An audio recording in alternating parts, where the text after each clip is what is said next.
د جواتا پیغمبر صلی الله علیه و سلم درونشت پشتی وگرا والی چیجی با بلاو کرنا اسلام حول دا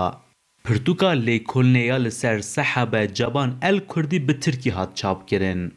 دزانی بو صحابه کی هيا ناوی جابان هنك دبيش ناوی گاوان بو و اختلاف سروي نافدان بو نوا هيا لبالي مد دخانت صحابه کی هيا و كرده جو كردستاني چويا جا رسول الله صلى الله عليه وسلم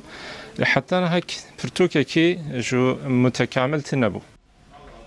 د برهما گرینگ ده حدیث پیغمبر صلی الله علیه و سلم این روایت کرنه هنه نویسکار پرتوکی کرد دهم ابراهیم الحسین یعنی کتاب به عربی دنویسه احمد واروجی وردگرنه سر زمان ترکی حتی ها در حق صحابه کرد لیکل نکه به وی شکلی نهات بو کرن مثلا ام دویشن تاریخ کرده تاریخ کی اسلامیه جه حتی نهاوی گاوی ام دزانن یعنی صحابه کی هيا و جیانوی صحابه متوفی سهو نکریه ما پرتوکه کی چه نکریه درباره جبان کردی و کروی میمون کردی ده آگاهیم برفره هنه جملتی ما برا بزن بن اوانا اوکا ذریات صحابین و اف ملت کی مسلمانه و هنکی ایدئولوژی فرقلی ددن بر وی ملتی مدخص ام بزانبن و ملتی ما بزانبن مسلمانن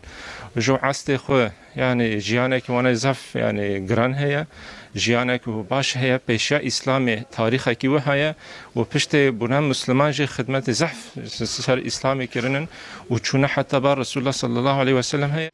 کردان چوا اسلام قبول کریه چوا بونه مسلمان و مجارن سوسیولوژیک جد پرتوکه ده جهده گرن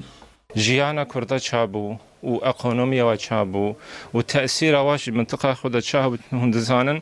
وي آري چند حف امپراتورلوق هبون چاقي مثلا فارسي هبون و عرب هبون و ترك هبون و ملت دين هبون جو كرد جوي داري هبون پیشیا اسلام جیانا و چابو اف کتاب اف پرتوک يعني بحثا وان تشتادكه